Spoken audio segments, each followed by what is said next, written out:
auto käimapanek. Missugune heli tuleb siis, kui autol ei ole vahel sellist asja. Ja vot mida ma just sai vahet välja võetud, kuna raastetab liiga palju ja noh, nagu näha ja.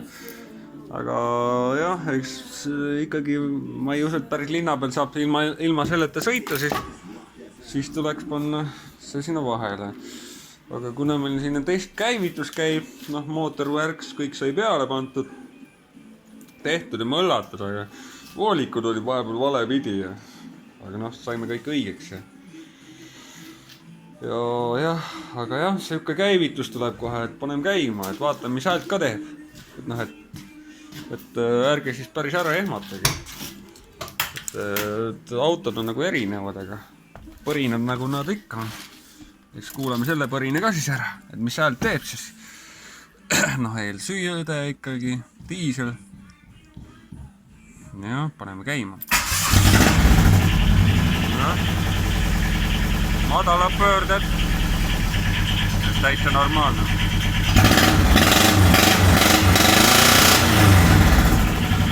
Päris, noh, et päris tugevalt on ikka. Noh, sumbutaja on ka missugune. Einari leiud. Sumbuti tuleb põhja alt. Tuleb siia nagu traktoril, et seal ei olegi väga midagi keerulist.